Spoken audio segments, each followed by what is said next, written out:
Hello, my name is Allison Warner, and I am the Chief Editor of Orthodontic Products. Today, I'm joined by Dr. Roger Levin to talk about what can be done now to manage the impact caused by the COVID-19 pandemic. Dr. Levin is the CEO and founder of the practice management consulting firm Levin Group. He is a recognized expert on dental practice management and marketing, and he is a frequent lecturer and writer, including for orthodontic products, on these subjects. The Levin Group has worked with over 4,000 orthodontic practices. Dr. Levin recently wrote an article for us on the 3 stages of the COVID-19 crisis for the orthodontic practice. He laid out how practices should be proactive as they venture into the recovery stage. To take a deeper dive into this, I'm glad to welcome Dr. Roger Levin. Thank you, Allison. It is a pleasure to be with you, and you have a great publication. I'm honored to be a contributor, and I hope that this interview will help a lot of your listeners and subscribers to recover well from the COVID-19 crisis. So if you want me to jump right in to Sure. set the stage, then, we can talk about the 3-stage model that we've built to understand the crisis. Is that where you'd like me to begin? Yeah, let's start there because you outlined that, and I think that really helps illustrate how to manage this and how to break it up into steps for our practice. So yeah, why don't you go into that? So it's very important for the listeners to understand that we're in an era with no data. It's hard to believe that 6 weeks ago we had enormous data. Levin Group has a big data center, and that was always part of my confidence in lecturing or advising because we had data behind the recommendations. And now we're in this unknown territory or uncharted waters, if you will. And in order to better understand it, one of the first things we did was build a model. So the model has 3 stages to it. Stage 1 is the COVID-19 crisis.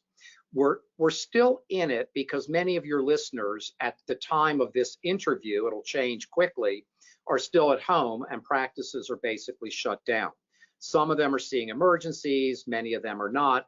There's a whole series of different behaviors taking place. The second stage is called entering recovery, and I would say that we are in stage 2 now. Some practices have opened in some states. I know that a lot of our clients are preparing to open next week because their states have given a green light. Others have been told it's the end of May, and yet they're working with the state boards to lobby the governor to make dentistry an essential business, so it may be sooner. So we're somewhere in that entering recovery mode where we're moving back into practice. And then the third stage and the critical stage is called, stage 3 is called recovery. And I'll go over a timeline with you in a few minutes or sooner that will help people understand what recovery from a timing standpoint is going to look like. Okay, well, let's dive into that recovery timeline. What have you cooked up? Okay, so the second model we built is this recovery timeline, and this is really critical information. I certainly could be wrong, but so far everything we're seeing points in this direction. So the first phase of the timeline for orthodontics is months 1 through 3, and we call that pent-up demand. Orthodontists are going to go back to work and have patients waiting to get in, calling to get in, who haven't been seen. And there's a grave danger here. There's a huge danger, and I'm already seeing it in talking to some dentists who've opened because they're telling me that they're having some of the highest production days of their life as general dentists, for example, because the patients have been waiting to get in. So they've got these big cases waiting to be treated. In orthodontics, you're going to be extremely busy. And yet we know with the new infection control guidelines, volume's going to be a little bit lower. We estimate about 20% lower. There are all kinds of rumors out there. I would encourage anyone to read the ADA Practice Reopening Toolkit.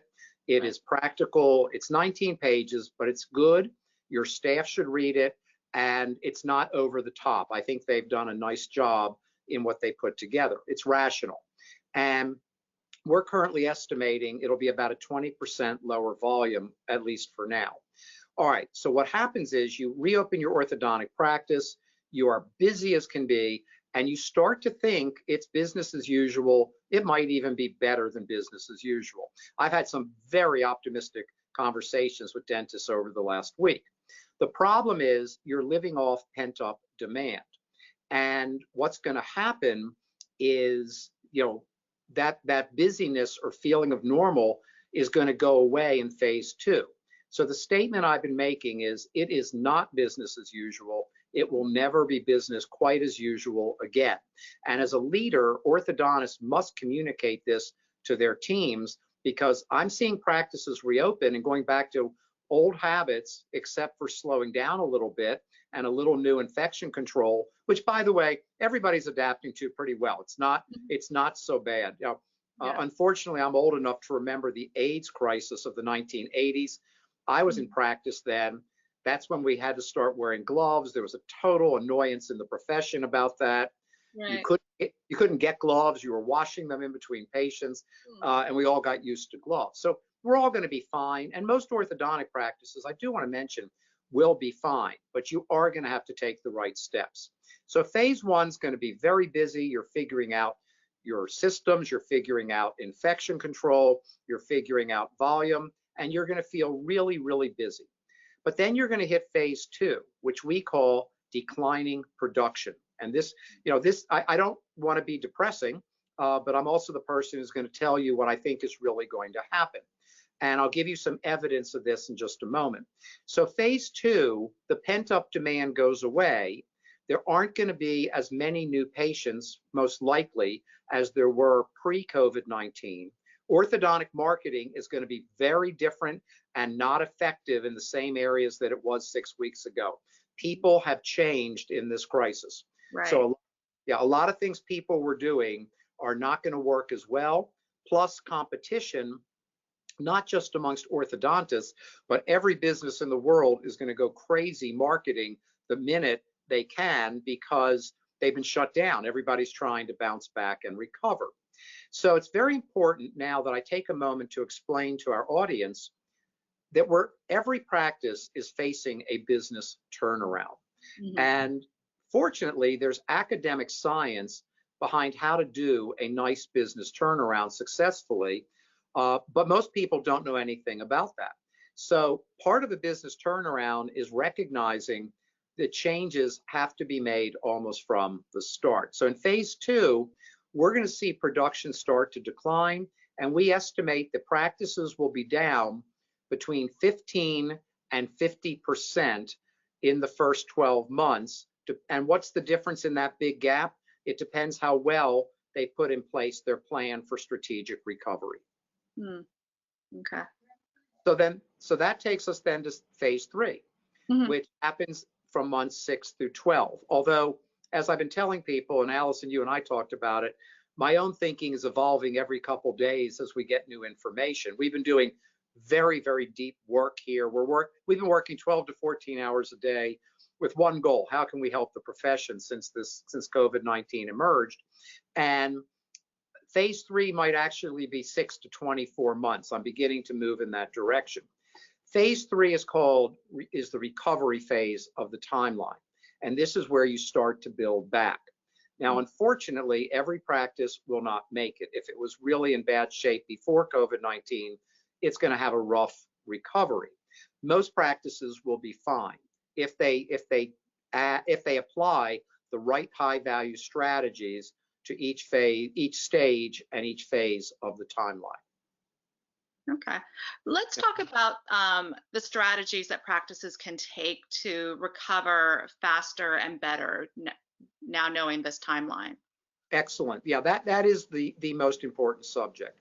So before I get into specific strategies, let me give the audience an understanding of what's important in a strategic turnaround. It's not doing everything you used to do. In fact, I tell people understanding how to do a turnaround is actually much simpler than normal business. It's harder to do, but it's simpler to understand, because the only thing that really counts in a turnaround are four things, or the recovery. Number one, revenue. If you have revenue and you exceed your break-even point, which we can talk about in a future interview, then you survive and you move into profitability, which is exactly what everyone wants to do. So number one is revenue. Number two is cash. And I'll give everyone a cash projection in a few minutes of how much they should be accumulating over 12 to 24 months after they reopen. Somebody wrote to me from another webinar and said, well, Roger, how am I supposed to accumulate cash when I'm out of work and the office is shut down? This is once you're back in the practice. Yeah. The third factor is expenses. Now, I want to warn people, and I'll go into a little more detail. You don't want to throw out everything in the lifeboat. There's a tendency to start cutting everything, and it's actually a mistake for a successful business turnaround. We'll come back to that. And fourth is advisors. The expression that I like a lot, I heard from someone else, you can't think your way out of this crisis. You need to talk your way out of it. You need people that can guide you, your CPA, your attorney, your financial advisor, if you have a consultant, an executive coach. You don't want to try to do all of this on your own. I see people still trying to figure out the PPP loans or the EIDL loans. Every accounting firm knows the answers. Just call your CPA. They'll tell you how to do it, or they'll do it for you. So Right. there are people who can really shorten your timeline in the recovery. So to your question, which was a great question, what are the high value strategies? Let's start with stage one for those folks who are watching this that are still shut down. Now, I know a lot of you are past that, so bear with me. But in stage one, which is the COVID-19 crisis, what do you do? Every day, you need to compile a list of every overdue patient. Every day, there will be more overdue patients. One of the fastest ways to recover is get your patients back.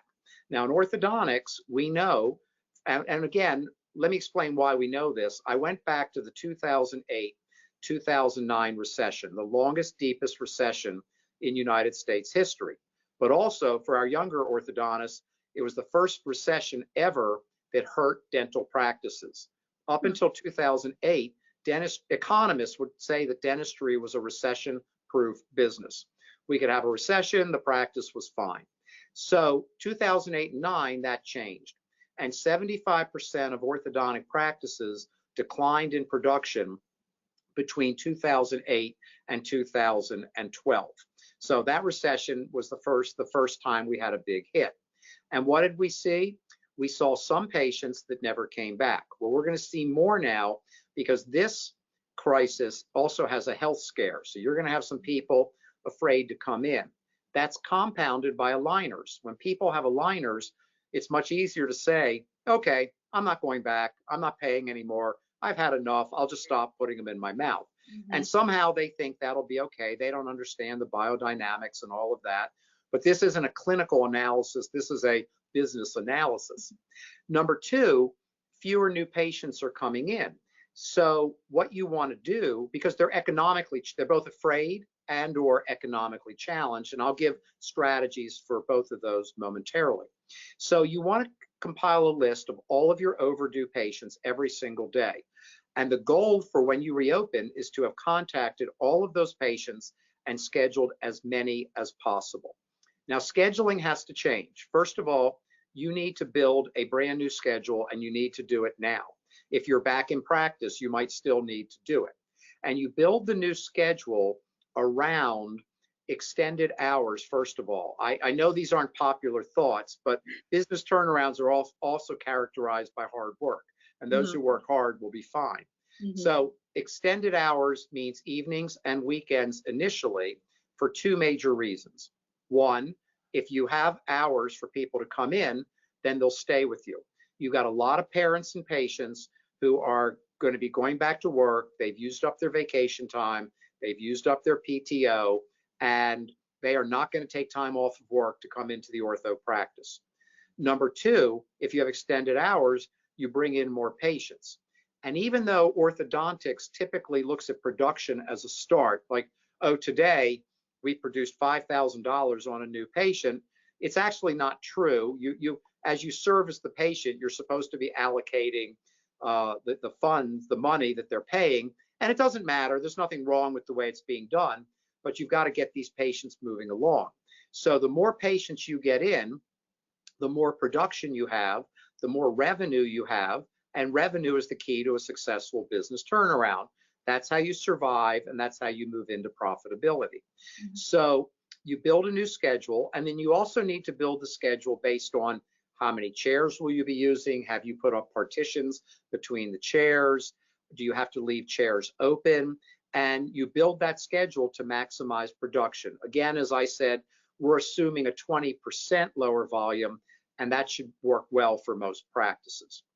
Okay, when you call patients to get them in, notice I use the word call, Allison, not the Hmm. word text. Right. Everyone has texting software. Hit the button, we're good to go. Okay, don't do that. Pick up the phone and call these patients. Start writing your scripts now. Scripting needs to be what we're calling at Levin Group compassionate scripting. And you build a compassionate script. We've written endless scripts in our company for 36 years. We've got scripts on everything. And yet those scripts are useless right now. They are the wrong scripts. Hmm. And we're seeing people make terrible mistakes. Somebody's calling a patient saying, hi, you're overdue for your appointment. We want to get you scheduled. Go ahead. That's Not what you want to hear. not compassionate scripting. So Yeah. compassion is a key word, one of the 7 C's I talk about for leadership in a crisis.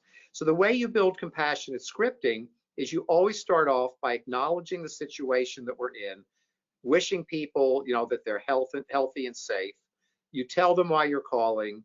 Then you tell them everything you can do for them. Well, we have evenings, we have Saturdays. How can we make this convenient for you? That's compassionate scripting, and people respond to it incredibly well in a crisis.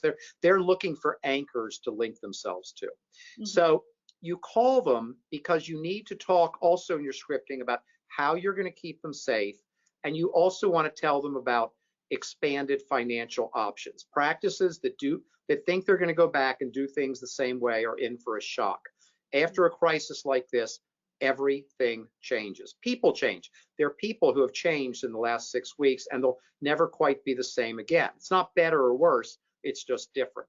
Yeah. And if there are practices that are going to suffer severe collection problems if they aren't ready to expand their financial options, renegotiate payment plans with patients, because people are just going to behave differently even when it comes to paying their monthly invoices. So you call the patient once a week for 3 weeks. If you don't reach them and schedule them, then you go to texting, and you text once a week for 3 weeks. Now you've got your call scripts, you've got your texting scripts, and then you go to email, and those are pre-written and ready to go. If you do not get them back in 9 weeks, then they go, for ortho, they go into a 4-week cycle. You contact them every 4 weeks, because there are people who will come back in 8 weeks, 12 weeks, 16 weeks, 20 weeks. They just weren't ready yet, and you want to bring them back as soon as you can. So then the last thing in stage 1 is your expenses, which I said I would talk about. Mm-hmm. Don't cut them to the bone. If you cut out everything, which is a terrible mistake, you won't have the resources to help you bounce back. So you reduce waste, you reduce unnecessary expenses. You don't go out and buy that new $50,000 or $100,000 piece of equipment tomorrow. You can still get it, but don't buy it tomorrow unless it drives revenue. If something drives revenue, then that makes sense. But what you do is renegotiate. The vendors, the landlords, the suppliers, the banks, the credit card companies, everybody understands the boat we're in. Everybody has programs to help you. Not everybody. Landlords can be pretty tough, but everybody thought you would just tell your landlord you're not paying and they'd roll over. That's not happening. Mm-hmm. But suppliers, we're helping clients get up to 4 months of not having to pay supply bills for 4 months, because everybody wants to keep a customer and everybody wants to get paid eventually rather than lose everything. So we're seeing some great malpractice insurance. We're seeing reductions of up to 25% rebates on malpractice insurance and others. So we're seeing some great renegotiation. And the truth is, renegotiation will be a bigger factor in expense reduction than actually just cutting things out and deciding not to pay for them anymore. And you can reduce overhead significantly. But if you cut it too far, I have a saying, you can only cut once. So your cuts, after you make your cuts, you've got to still have revenue, be driving revenue, because cutting expenses will not get you through the recovery. Loans, the PPP loans, everybody loved getting their loan, those who got it, but it will not get you through the recovery. It's great to have it. It's great. It's wonderful to have it, but it's not enough. Right. Okay. So if you have any questions, or I can move on to stage Well, I two. think let's move on to the next stage for those who are going back to work, who are in that second stage. Okay. So your practice reopens. You should have your practice reopening plan ready. One of the things you need to do is called a COVID-19 one-page strategic recovery plan. And I'll Mm. tell you where to get it in just a moment. In a business turnaround, you don't need a 20-page strategic plan. You need a one-page plan. And it's simple. Hard work, but it's simple. You take a piece of paper, you break it up into 4 quadrants, and the 4 quadrants are practice, staff, patients, financial. In each quadrant, you list 3 to 4 high value strategies, only the highest value strategies. This goes to the heart of a concept called the 80-20 principle. And the 80-20 principle, which is fairly universal, says 80% of your results in a situation usually come from 20% of your effort. So 80% of your recovery is going to come from 20% of your high value strategies. So you get no more than 4 in a quadrant, which means 16 maximum.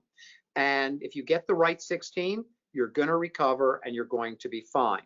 And then so let me give some examples. Under practice, you might put down the number of active orthodontic patients you want to have at the end of 12 months. Under staff, you might put down defining a new purpose built around the recovery, because your staff are also people. They are nervous, they are anxious, they are concerned. And when they come back, it's the leader, the orthodontist, as a compassionate leader that's going to help them to rally back around the practice. They're worried about their families. A spouse may have lost a job, unemployment's very high. And we need to have real compassion for people more than ever before. Under patients, you might put down no more than 8% overdue D-bonds. We think it's going to go up 6 to 10% in every practice in the first 12 months. Under financial, you might put down how much cash you want to accumulate within a 12-month period of time, or 18 months, or 24 months, or what you want your revenue to be by December 31st, 2020. So you put these high value strategies into your plan, and then you live that plan every single day. I was in a management meeting this morning, and 3 times I referred to our one-page plan in decisions that we were making. That's how powerful this needs to be. For your audience, you can get information on how to do the plan. If you go to our website, it's called levingroup.com, Levin, L-E-V-I-N, group.com, and go into the COVID-19 Resource Center. Everything's absolutely free. Our only objective is to help everybody we can, and you will find the strategic one-page recovery plan and a number of other resources. I will also mention there's something called Tip of the Day. It's right on the homepage. We've got about 40,000 people receiving it Monday through Friday, also completely free. I'm writing them, and they're all in the COVID-19 crisis. And then last resource, there is a Levin Group YouTube channel. It's obviously me. I do these 2-minute videos on the COVID-19 crisis. Again, everything's free. Our goal is to help you in every way we can. So in stage 2, Allison, there are 3 goals that we have. Goal number 1, production. Get new patients in as fast as possible. Do everything you can to help them accept treatment. And in the end, that includes financial options. So the one thing I'll mention, every practice knows how to give a discount for payment in full. Every practice knows how to give payment plans. But the one thing I'll mention, it's a new world. This idea that you only want wealthy patients, you're in trouble. So patient financing is now going to be critical in orthodontics as well. Ortho always resisted it, Allison, because they already have a payment plan. So why give up a percentage of your fee? Today, you're going to have many, many patients who can't afford the down payment and can't afford the monthly payment. And if you don't offer patient financing up front, and we're telling people, tell everyone on the phone that patient financing is available for those who would like it. If you don't make that obvious and evident and positive, you're going to have people who just walk away. Mhm. And as I always say, 0% of a great fee is still nothing. So if people can't afford you, so we're telling our clients that you want to increase your use of patient financing, if you've used it at all, in general dentistry by 200 to 300%, in orthodontics by 400 to 500%. And that's Oh, because most orthodontic practices didn't use it all that much. You need okay. to really grow it. Second strategy under stage 2, which is entering recovery, is retain your patients. And the fastest way is just get them in, have those extended hours. No long vacations this summer. I know I'm not going to be popular, but for 2 reasons. Number one, you need time to get these patients through the pent-up demand phase.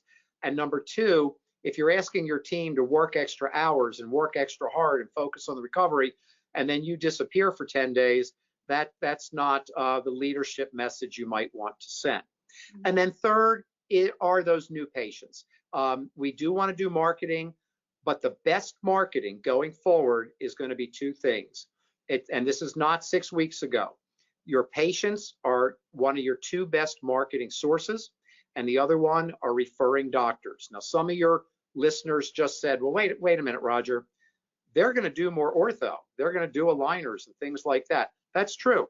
But they are still huge referral potential sources. And one general dentist can send a lot of patients.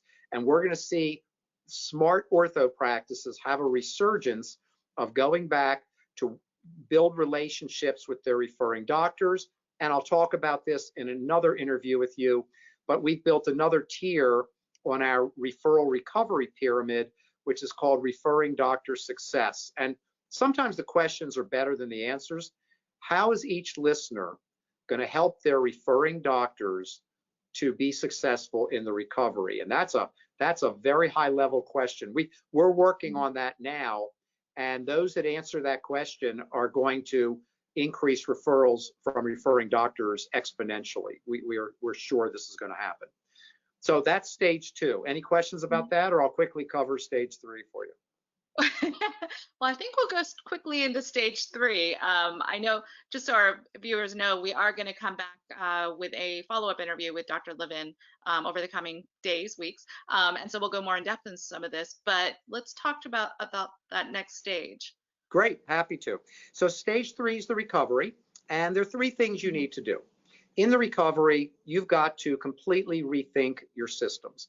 I said to one office manager of a client of ours who's really high level, I said, well, the hardest job you're going to have is forgetting everything you know.